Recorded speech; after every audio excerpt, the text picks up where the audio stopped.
تو بہرحال ایسے تعویذ بنانے والے بیچنے والے کے پیچھے نماز درست نہیں ہے، اس سے توبہ کروایا جائے گا۔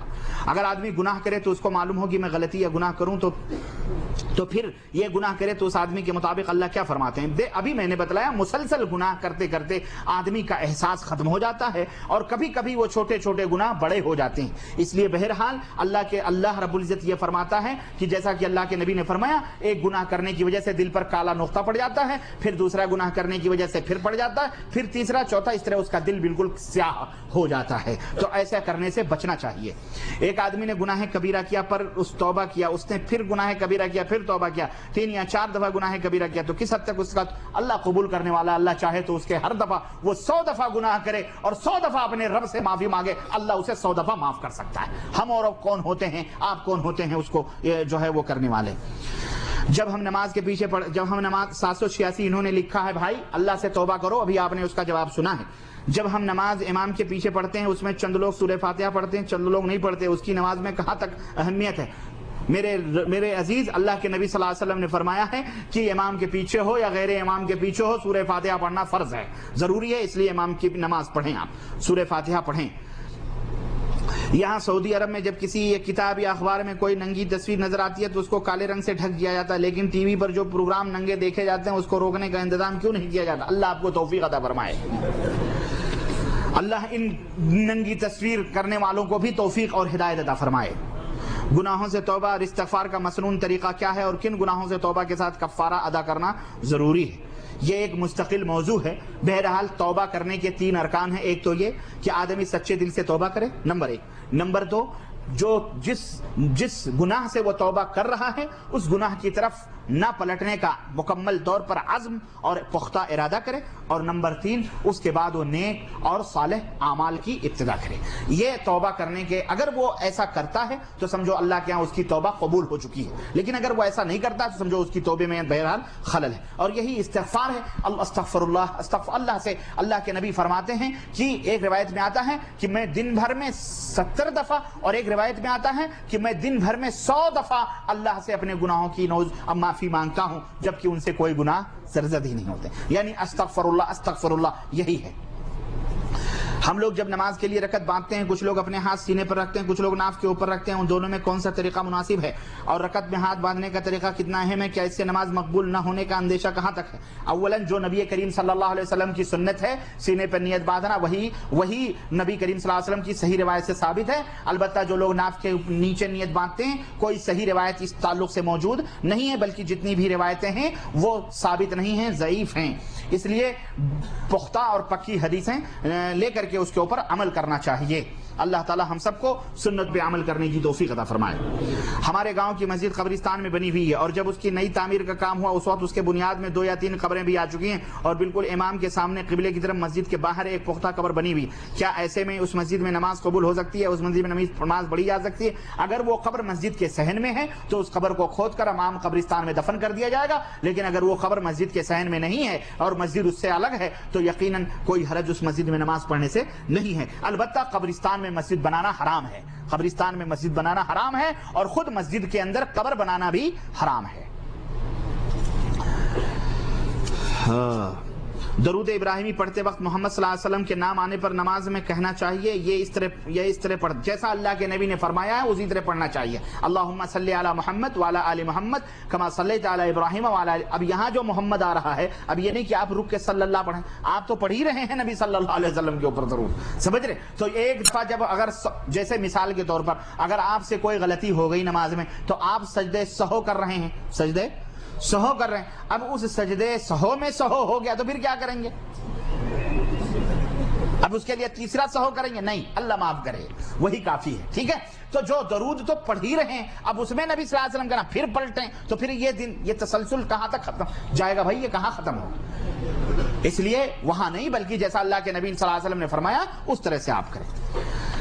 ہمارے کچھ دوست احباب فرینچی کٹ داڑھی رکھے ہوئے ہیں، اور ان کی یہ رائے ہے کہ داڑھی بالکل نہ رکھنے والے اس طرح کی یعنی فرینچ کٹ داڑھی رکھنا بہتر ہے، اللہ تعالیٰ اس پر بھی اجر عطا فرمائے گا۔ بہرحال انما الاعمال بالنیات، اللہ کے نبی صلی اللہ علیہ وسلم نے فرمایا ہے مونچھیں مڑاؤ، داڑھی کو معاف کرو، سمجھ رہے؟ اس لیے فرنچی ورنچی کٹ داڑھی رکھنا جائز نہیں ہے، بلکہ آدمی کو چاہیے کہ داڑھی کو معاف کرے اور اس کو اپنی حالت پہ رہنے دے، یہی حسن اور خوبصورتی۔ اگر کسی غیر مسلم کافر مشرک کا جنازہ ارتھی گزرتے دیکھے یا موت کی خبر سنے تو کیا دعا پڑھنی چاہیے؟ براہ کرم کتاب و سنت سے جواب دیں۔ اور شیخ کیا پڑھنا چاہیے؟ مجھے نہیں معلوم ہے بھائی، مجھے نہیں معلوم ہے، بقیہ میں سمجھتا ہوں کہ مجھے نہیں معلوم ہے بھائی، پوچھ لینا، بس نہیں معلوم ہے تو اب کیا بتاؤں، خلاص۔ ہمارے گاؤں میں ایک آدمی ہے، اس نے اپنے بیوی کو طلاق دیا، پھر ایک دفعہ بعد ہمارے گاؤں میں ایک مولانا صاحب آئے، ایک رات کے لیے اس کے بھائی کے ساتھ نکاح کیا اور صبح اس نے چھوڑ دیا، پھر پہلے شوہر نے اس کی شادی نکاح کر دیا، کیا یہ اسلام میں جائز ہے؟ یہ طریقہ جو مولانا نے اختیار کیا ہے یہ اسلام کا طریقہ نہیں ہے، بلکہ یہ طریقہ ناجائز اور حرام ہے۔ بلکہ اگر اس نے طلاق دیا تھا تو پھر طلاق دیا تھا، اور اگر ابھی عدت کے اندر ہی وہ عورت موجود تھی اور اس کا پہلا طلاق تھا مثال کے طور پر، سمجھ رہے، 3 طلاق نہیں بلکہ پہلا طلاق تھا، یا ایک ہی مجلس میں اس نے طلاق طلاق طلاق 1000 دفعہ 100 دفعہ کہہ دیا یا 3 دفعہ کہہ دیا، تو وہ ایک ہی طلاق مانا جائے گا۔ تو اس کا پہلی عدت میں جو پہلا طلاق تھا، اگر وہ عورت ابھی عدت ہی گزار رہی ہے تو اسے نکاح وکاح کروانے کی ضرورت نہیں، بلکہ اس شوہر کو چاہیے تھا کہ وہ 2 گواہوں کی موجودگی میں اس عورت سے اپنا اظہار محبت کر لیتا، یعنی رجوع کا اظہار کر لیتا، تو وہ اس کی بیوی ہو جاتی۔ لیکن اگر مدت گزر گئی مثلا، یعنی وہ عدت کی مدت ختم ہو گئی، اب پھر وہ دونوں ملنا چاہتے ہیں، تو اس کے لیے مولانا صاحب کو یہ چاہیے تھا کہ نئے ڈھنگ سے اس کا نکاح پڑھوا دیتے، وہ اس کی بیوی ہو جاتی۔ یہ شرعی طریقہ ہے، اور وہ طریقہ جو حضرت نے فرمایا کہ بھئی کسی چھوٹے بھائی سے نکاح کروا دیا ہے نا، اور پھر اس نے رات بھر رہ کر کے پھر صبح طلاق دے دی، تو یہ تو نہایت، یہ تو اللہ کے نبی نے فرمایا ہے کہ کیا تمہیں بکاؤ سانڈ کی مثال نہ بتلاؤں؟ تو صحابہ کرام نے کہا کیسے؟ کہا بکاؤ سانڈ وہی ہے جو حلالہ کرتے اور کرواتے ہیں۔ رات بھر کے لیے سانڈ خریدا، بیوی کے پاس چھوڑ دیا، صبح اس نے تو ترک کر دیا، تو یہ میرے بھائی یہ زناکاری ہے، اور شریعت کی آڑ میں مفتی زناکاری کروا رہا ہے۔ اللہ ان کو بھی ہدایت عطا فرمائے، اور جو یہ حرکتیں کرتے ہیں ان کو بھی ہدایت عطا فرمائے، آمین یا رب العالمین۔ اصحاب صفہ کے بارے میں وضاحت فرمائے کہ یہ کون لوگ تھے؟ یہ صحابہ کرام تھے، غریب لوگ تھے، نبی کریم صلی اللہ علیہ وسلم کے تلاميذ اور شاگرد تھے، جو مختلف علاقوں اور مختلف بستیوں سے آ کر چبوترے پہ رہتے تھے، اور صحابہ کرام ان کے کھانے پینے کا انتظام کرتے تھے۔ نہیں کرتے تھے تو یہ دن بھر لکڑیاں کاٹتے، کوئی مزدوری کرتا، اور جو کماتے اللہ کی راہ میں خرچ کرتے، خود بھی کھاتے، اور اللہ کے حبیب صلی اللہ علیہ وسلم سے تعلیم حاصل کیا کرتے تھے۔ یہ صحابہ کرام تھے اور مقدس صحابہ۔ کیا یہ مہاجر تھے یا کہ مدینے کے رہنے والے تھے؟ کیا یہ اس میں مہاجرین بھی تھے اور باہر سے آئے ہوئے لوگ بھی تھے؟ سمجھ رہے ہیں نا، اس میں مہاجرین بھی تھے اور باہر سے آئے ہوئے قرب و جوار کے اور دوسری جگہوں کے لوگ بھی تھے۔ پچھلے جمعہ آپ درس میں بتلا رہے تھے کہ کچھ لوگ ایسے ہوتے ہیں جن لوگوں کے اوپر قرآن لعنت بھیجتا ہے قرآن پڑھنے پر، وہ لوگ کون ہوتے ہیں؟ جواب دیجئے۔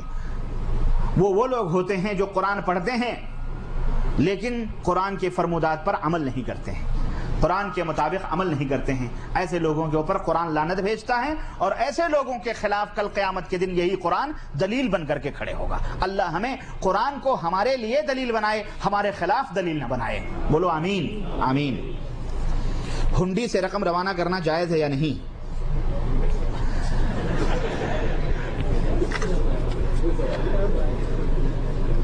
ہاں بولو، ہاں حرام ہے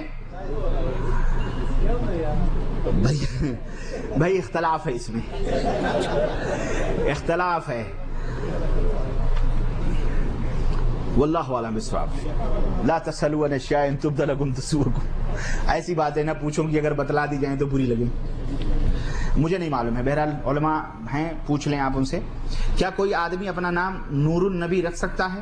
نور النبی رکھ سکتا ہے؟ نور النبی ہندوستان میں کئی جگہ صرف غیر مسلم کے ہوٹل میں کیا غیر مسلم کے ہاتھ کا کھانا کھا سکتے ہیں؟ یہ نام جو ہے نا عبد النبی نہیں رکھا جا سکتا ہے، نور النبی بہرحال ایسا نام میں نے سلف میں کہیں نہیں سنا ہے کہ صحابہ کرام نے، تابعین، تبع تابعین، کسی نے اس طرح کے نام رکھے ہوں۔ بہرحال ایسے ناموں سے پرہیز کرنا چاہیے جس کے اندر شرک کی کوئی بو آتی ہو۔